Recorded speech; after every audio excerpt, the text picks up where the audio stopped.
Olá, seja bem-vindo à Casa de Honra. Nós estamos hoje iniciando uma nova série aqui no nosso canal, que se chama Jardim Particular, Florescendo com Deus.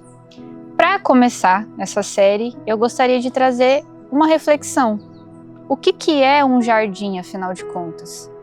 Quando você pensa em um jardim, o que vem à sua mente? É um lugar com vegetação? São flores? São ornamentos? Fontes de água, talvez? Lá no dicionário, o jardim ele é descrito como um espaço normalmente fechado por cercas, usado para o cultivo de árvores, flores, plantas decorativas e ornamentais. E a Bíblia menciona lá em Gênesis, a partir do capítulo 2, no versículo 8, que Deus havia plantado um jardim no Éden, onde ele colocou o homem que ele tinha formado para cultivar esse jardim, para cuidar desse jardim. E nesse lugar, era um lugar completo, né? A gente tinha ali árvores que eram boas para o alimento e a gente tinha uma fonte inesgotável de água. Então, esse jardim ele foi pensado no que o significado dele mesmo fala, né? Éden, ele significa deleite, satisfação. Então, Deus fez o jardim, colocou a sua criação ali, justamente para desfrutar desse espaço de deleite e de satisfação, né? Deus criou o homem à sua imagem e semelhança e deu de presente esse espaço para o homem poder cuidar, cultivar e também para que o homem tivesse dentro desse espaço os seus momentos de relacionamento com Deus. Todos os dias Deus falava com o homem ali no jardim, ele ia encontrar o homem.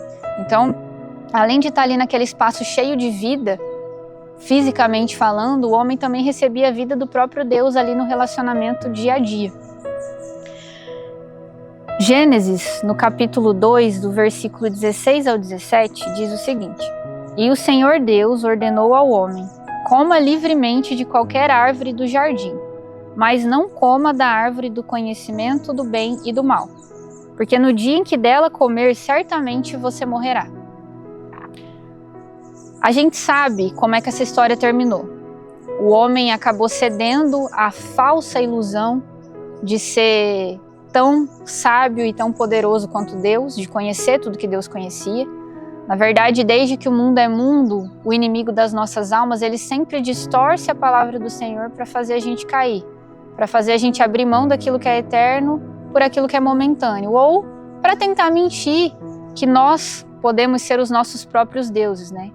Então, Adão, ele acabou caindo nisso e por conta dessa escolha, houve uma ruptura no relacionamento da humanidade com o seu Criador.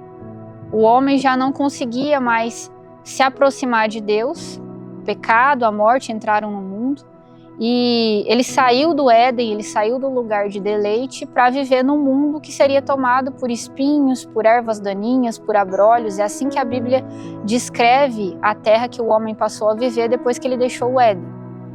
E é engraçado que quando a gente fala disso, né, que a gente traz para o mundo espiritual, ele também saiu do deleite, da satisfação de estar ali dia a dia com Deus, quando na verdade ele passou a habitar num lugar que também gerava dor, gerava cansaço, gerava fadiga. Ele abriu mão através de uma escolha que era contra aquilo que Deus tinha orientado ele. E ao longo dos tempos, né, após a queda de Adão, o Senhor ele sempre buscou restaurar esse relacionamento da sua criação com ele, né? Mas o homem por si só, ele não poderia fazer isso através da sua própria natureza ou através de qualquer sacrifício ou lei que ele cumprisse, né? Deus deu as leis a Moisés, os mandamentos. Israel, o povo de Israel naquela época cumpria vários ritos e vários sacrifícios ao Senhor para poder ter essa proximidade, para poder estar com o Pai, mas a verdade é que o relacionamento não era completo. O homem não conseguia fazer nada que o pudesse aproximar de Deus e nenhum sacrifício que ele fizesse seria perfeito o suficiente para isso. E é por isso que o Cordeiro Perfeito veio ao mundo. Ele veio ao mundo, morreu em nosso lugar, pagou pelos pecados que ele não tinha cometido, mas que eram nossos, para que nós pudéssemos voltar a ter um relacionamento com Deus, para que o que um dia foi rompido voltasse a ser unificado, que a gente pudesse ser resgatado da presença de Deus novamente. Lá em Jeremias 33:6, a palavra de Deus diz: todavia trarei restauração e cura para ela. Curarei o meu povo e lhe darei muita prosperidade e segurança. Aqui o Senhor já estava prometendo à humanidade o que estava por vir. A restauração do jardim, a restauração do nosso Éden. Isaías 53, do 5 ao 6 diz: mas ele foi transpassado por causa das nossas transgressões, foi esmagado por causa das nossas iniquidades. O castigo que nos trouxe a paz estava sobre ele, pelas suas feridas fomos curados. Todos nós, tal qual ovelhas, nos desviamos, cada um de nós se voltou para o seu próprio caminho.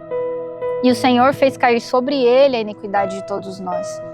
É bem isso que a gente estava falando, né? Quando Adão ele escolhe por uma outra opção, além daquela que Deus tinha dado, na verdade, a gente passava a trilhar o nosso próprio caminho, achando que a gente poderia, talvez, até fazer melhor do que Deus. O engano, na verdade, perfeito mesmo só o nosso Criador. E tudo que Ele geralmente fala pra gente de conselho, tudo que a palavra dele traz, é pro nosso bem, é para evitar que a gente caia, é para evitar que a gente vá à morte e ao pecado. Então, a promessa de Deus se cumpriu. Cristo, o Cordeiro perfeito, o Filho único do Pai, veio, se entregou por nós e através do sacrifício dele nós tivemos como recuperar a nossa intimidade com o Senhor. Nós conseguimos um caminho para restaurar o nosso Éden, só que agora não é um Éden físico, não é um jardim literalmente plantado como esse aqui que a gente está vendo. É o nosso Éden pessoal, é no nosso coração, é no nosso espírito. Jesus veio e fez a restauração do que um dia foi rompido lá atrás. Quando a gente deixa que Jesus Cristo habite no nosso coração, a gente mantém a mente, os sentimentos, as decisões protegidas pelo Espírito Santo contra qualquer mal. E um dia aquele jardim que foi destruído vai florescer de novo. Floresce na nossa relação diária com Deus, floresce na oração, na adoração e em tudo que a gente vive com o Senhor no secreto. O Éden agora é, como eu falei, é o nosso jardim particular ali no secreto, quando ninguém tá vendo, tá só você e Deus. E é ali que você encontra o seu deleite, a sua satisfação e o seu renovo diante de um mundo que a gente sabe que é tão caótico. Então, é nesse momento, nesse ambiente de relacionamento com Deus, que a gente encontra água viva para as nossas almas, para a gente conseguir continuar caminhando diante de um mundo que é tão desafiador. A nossa alma anseia por essa água viva. Tanto que lá em Salmos, no capítulo 42, versículos 1 ao 2, diz assim: como a corça anseia por águas correntes, a minha alma anseia por ti, ó Deus. A minha alma tem sede de Deus, do Deus vivo. Quando poderei entrar para apresentar-me a Deus? E Provérbios 4:23 vale citar que diz que acima de tudo guarde o seu coração, pois dele depende toda a sua vida. Então que as águas do Espírito Santo possam envolver o nosso coração, possam direcioná-lo para esse lugar de deleite no Senhor, nos direcionar de volta ao jardim. O jardim físico, o jardim do Éden, ficou no passado. Mas o Senhor tem para nós um jardim pessoal, que a gente pode desfrutar, encontrar água viva, se aconchegar nos braços do Pai a qualquer momento. Como a gente diz muito aqui na Casa de Honra, o Senhor ele está a uma oração de distância. Então se você falar com Ele agora, onde você está, é ali que está o seu jardim. Ali você já começa a desfrutar do seu Éden, do seu deleite na presença de Deus. Guarde o seu coração, guarde a sua mente, cultive esse verdadeiro jardim dentro de você com a ajuda do Espírito Santo. Nos próximos episódios da série, a gente vai falar aqui como florescer, quais os efeitos de florescer e o resultado final disso tudo, né? Como a gente compartilha tudo isso com o mundo. Mas até lá, até os próximos episódios, fique aí com essa reflexão. Como você tem cuidado do seu jardim? Como está o seu relacionamento com Deus? Lembre-se, tudo aquilo que um dia foi rompido, Jesus Cristo veio, cumpriu o seu sacrifício para que nós tivéssemos acesso de novo ao relacionamento perfeito com o Pai. Pelo nome dele, nós podemos acessar o Éden novamente. Fique com Deus. Tchau, tchau.